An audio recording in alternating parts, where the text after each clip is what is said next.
장애인 문화복지신문 제430호 제16면 기사입니다. 2023년 장애인 실태조사 결과 발표.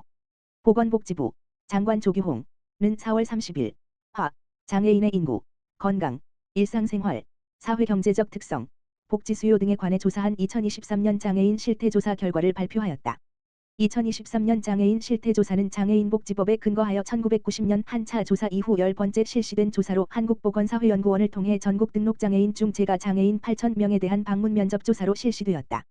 2023년 장애인 실태조사에서 나타난 장애인 주요 실태는 다음과 같다. 우리나라 등록장애인 수는 2023년 5월 말 기준 264.7만 명이며 고령화 사회로 접어들면서 장애 노인의 지속적인 증가 경향을 보였다. 장애인구 중 65세 이상 노인의 비율은 54.3%로 2020년 49.9%에 비해 4.4% 비증가하는 등 고령화 경향이 지속되고 있다. 장애인 가구 중 1인 가구 비율은 26.6%로 2020년 27.2%에 비해 소폭 감소하였다. 평균 가구원 수는 2.28명으로 2020년 2.31명에 비해 감소하는 등 지속적인 감소 경향을 보이고 있다. 장애 발생은 후천적 원인에 의한 경우가 88.1%로 후천적 질환에 의해 발생한 경우 58.1%, 가후천적 사고에 의한 경우 29.9%에 비해 높았다. 교육 정도는 대학 이상 학력자가 17.4%로 2020년 14.4%에 비해 증가하는 등 전반적인 학력 수준이 높아졌다. 장애인 중 배우자가 있는 경우는 51.8%이며 사별 20.7%, 미혼 17.0% 등으로 나타났다. 장애인 중 국민기초생활보장급여 유형별 수급자 비율은 생계급여 17.4%, 의료급여 17.3%, 주거급여 20.7% 등으로 나타났다.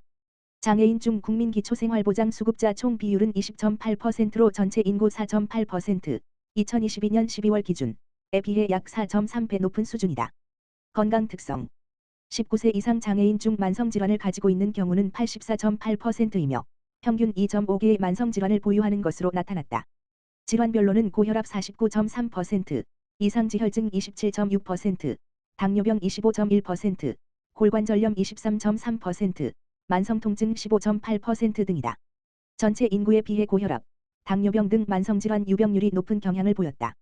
30세 이상 비교시 장애인은 고혈압 52.9%, 전체 인구 34.8%, 당뇨병 26.8%, 전체 인구 14.8%로 전체 인구보다 높았다. 장애인 중 현재 재활치료를 이용하는 경우는 23.7%로 특히 18세 미만 아동은 83.5%가 재활치료를 이용하고 있었다. 장애인의 주관적 건강인식은 좋다고 인식하는 경우가 18.9%로 2020년 14.0%에 비해 높아졌지만 전체 인구 36.2%에 비해서는 낮았다. 19세 이상 장애인의 스트레스 인지율은 31.2%로 2020년 33.7%에 비해 낮아졌지만 전체 인구 25.6%에 비해서 높은 수준이었다. 장애인의 우울감 경험률은 12.4%로 2020년 18.2%에 비해 낮아졌지만 전체 인구 4.7%과 비교하면 높은 수준이었다. 장애인의 자살 생각 경험률은 8.9%로 2020년 11.1%에 비해 낮아졌지만 전체 인구의 5.7%에 비하면 높게 나타났다. 19세 이상 장애인의 현재 흡연율은 15.7%, 고위험 음주율은 5.6%로 전체 인구 흡연율 16.9%, 고위험 음주율 13.4%에 비해 낮은 수준이다. 정기적 지속적으로 보건의료 서비스를 이용하는 장애인 비율은 88.5%로 2020년 코로나19 상황에서 76.3%로 낮아졌던 것에 비해 증가하였다. 장애인의 미충족 의료 서비스 경험, 최근 1년간 병의원에 가고 싶을 때 가지 못한 경험은 17.3%로 2020년 코로나19 시기 32.4%로 높아졌던 것에 비해 낮아졌다. 미충족 의료 서비스 경험 이유는 이동 불편 36.5%, 경제적 이유 27.8%, 시간이 없어서 13.0%, 동행자가 없어서 7.1% 등으로 나타났다. 장애인 건강 증진을 위해 정부가 강화해야 한다고 생각하는 보건의료, 건강 서비스는 만성질환 관리 33.7%, 장애관리 및 재활 서비스 24.9%, 건강상태 평가 및 관리 22.2% 등으로 조사되었다. 일상생활 지원 및 돌봄 특성 일상생활 수행 시 지원이 필요하다고 응답한 장애인은 35.3%로 2020년 32.1%에 비해 3.2% 비증가하였다. 일상생활 지원 서비스를 이용한 경험률은 16.0%로 2020년 14.1%에 비해 증가하였다. 일상생활 주된 지원자는 가족 구성원인 경우가 82.1%로 가장 높았고 공적 돌봄 서비스 제공자, 장애인 활동 지원사, 요양보호사 등 경우는 13.8%로 나타났다. 65세 이상은 주된 지원자가 공적 돌봄 서비스 제공자인 경우가 17.3%로 전체 장애인에 비해 높았다. 현재 일상생활 지원이 충분하다고 생각하는 경우는 62.3%로 2020년 54.9%에 비해 7.4%피 높아졌다. 사회적 특성. 장애인의 생활 만족도는 평균 3.3점으로 2020년 3.2점에 비해 높아졌다. 가족관계 3.9점, 결혼생활 3.9점, 살고 있는 곳 3.8점, 은 상대적으로 높았고, 건강상태 2.9점, 한 달 수입 3.0점, 여가활동 3.1점, 은 낮았다. 장애인의 전반적 행복감은 5.79점으로 전체 인구의 6.56점에 비해 낮은 것으로 나타났다. 18세 미만 6.15점, 18-65세 미만 5.93점, 65세 이상 5.68점으로 연령대가 높아질수록 전반적 행복감 점수는 낮아졌다. 장애인이 장애인차별금지법을 알고 있는 비율은 14.9%로 2020년 10.5%보다 높아졌다. 이러한 법 인식 증가와 함께 장애인 차별이 있다고 주관적으로 인식하는 비율도 80.1%로 2020년 63.5%보다 높아졌다. 장애인 중 지난 한 개월 동안 거의 매일 외출한 비율은 63.4%로 코로나19가 유행한 2020년 45.4%에 비해 크게 높아졌고, 전혀 외출하지 않은 비율은 3.5%로 2020년 8.8%보다 낮아졌다. 전혀 외출하지 않은 주된 이유는 장애로 인해 몸이 불편해서 66.8%, 하고 싶지 않아서 17.2%, 외출을 도와줄 도우미가 없어서 8.5% 등으로 나타났다.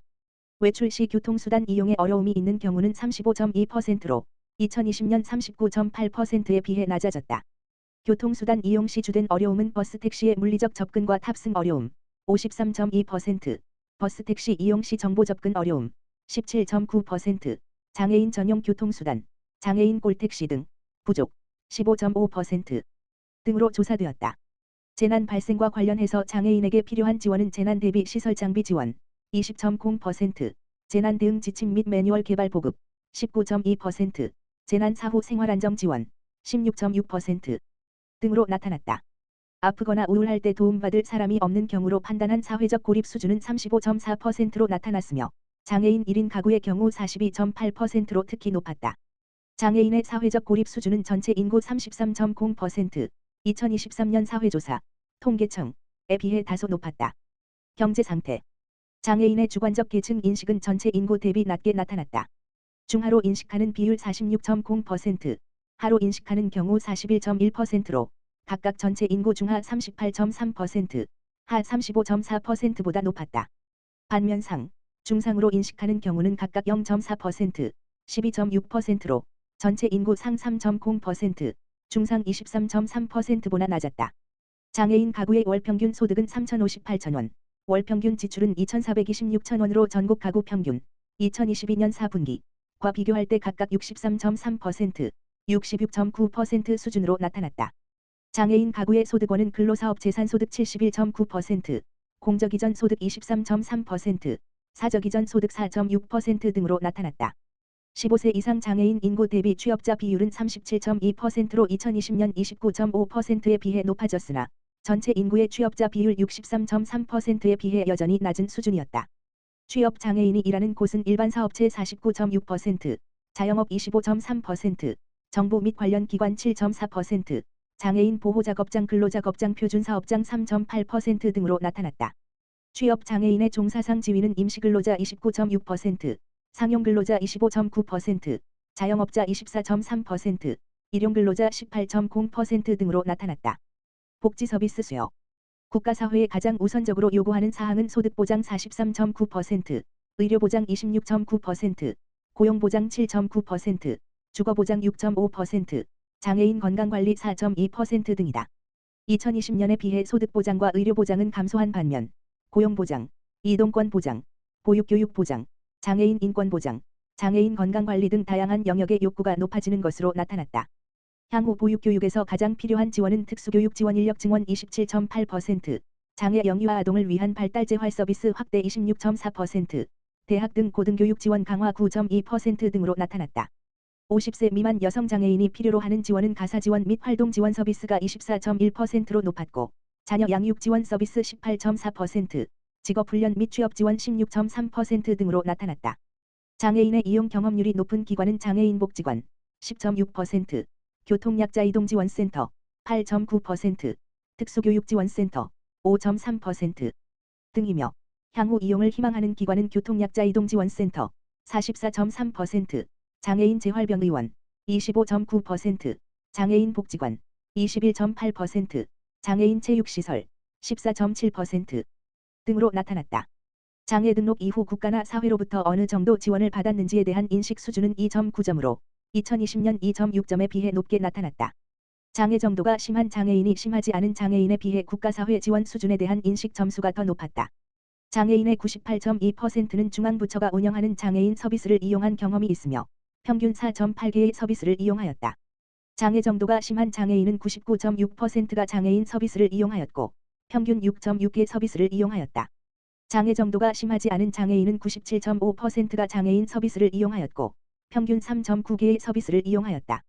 보건복지부 황승현 장애인정책국장은 이번 장애인 실태조사에서 장애인의 고령화가 확인되었으며 복지 욕구도 전통적인 소득 의료 외의 고용, 이동권, 건강관리 등 다양화되고 있는 만큼 장애인 정책을 보다 다각화하고 세심하게 설계하여 복지 체감도를 높이는 것이 필요하다고 생각한다라고 밝혔다. 소아청소년 16.1% 정신장애 경험, 소아청소년의 7.1%는 전문가 도움 신급. 보건복지부 장관 조규홍은 소아청소년의 정신장애 유병률 및 정신건강 서비스 이용 현황 등을 파악하기 위해 2022년 정신건강 실태조사 소아청소년을 실시하고 그 결과를 발표하였다. 그간 정신건강 증진 및 정신질환자 복지 서비스 지원에 관한 법률 제10조에 따라 성인을 대상으로 한 정신건강 실태조사는 2001년부터 5년 주기로 5차례 실시되었으나 소아청소년을 대상으로 한 전국 단위의 실태조사는 이번이 처음이다. 이번 조사는 전국 6세 이상 17세 이하 소아청소년 6,275명, 가구당 1인, 소아 2,893명, 청소년 3,382명을 대상으로 국립정신건강센터, 센터장 곽영숙, 주관하의 서울대학교, 연구 책임자, 김북년 교수와 한국갤럽조사연구소가 약 6개월간 실시하였다. 조사 결과 우리나라 소아청소년의 정신장애 평생 유병률 별표 사인은 16.1%, 소아 14.3%, 청소년 18.0%로 나타났고 현재 유병률 별표 사인은 7.1%이며 소아 4.7%, 청소년 9.5%로 청소년의 유병률이 소아의 유병률에 비해 약 2배 높은 것으로 조사되었다. 또한 평생 한 번이라도 정신장애를 경험한 소아 청소년 중 지난 1년 동안 정신건강 서비스 이용 비율은 4.3%, 소아 4.7%, 청소년 4.0%였으며 정신건강 서비스의 평생 이용 비율은 6.6%, 소아 7.8%, 청소년 5.6%로 나타났다. 한편 지난 2주간 자살 관련 행동, 현재 경험 비율의 경우 자살사고, 생각은 1.0%, 소아 0.2%, 청소년 1.9%, 자살 시도는 0.2%, 소아 0.0%, 청소년 0.4%, 비자살적 자해는 1.4%, 소아 1.0%, 청소년 1.7%로 청소년의 경험 비율이 소아에 비해 높은 것으로 나타났다. 이번 조사를 실시한 서울대학교 김북년 교수는 본 조사는 전국적인 소아 청소년 정신장애와 관련 위험 요인에 대한 첫 번째 국가통계조사라는 점에서 의의가 크다라면서 우리나라 아동 청소년의 7.1%는 전문가의 도움이 시급한 것으로 나타났고 낮은 정신건강 서비스 이용률 제고 방안과 주기적인 추후 조사가 필요하다라고 하였다. 2022년 정신건강 실태조사 소아 청소년 결과에 대한 보고서는 정신건강조사 누리집 nhs.ncmh.co.kr 및 국립정신건강센터 누리집 ncmh.co.kr에서 확인할 수 있으며 원자료도 추후 공개하여 다양한 연구자들이 활용할 수 있도록 할 계획이다. 아울러 국립정신건강센터는 오는 5월 3일 금 2022년 정신건강 실태조사 소아 청소년 결과 공표 및 향후 발전 방향 모색을 주제로 결과 발표회를 개최한다.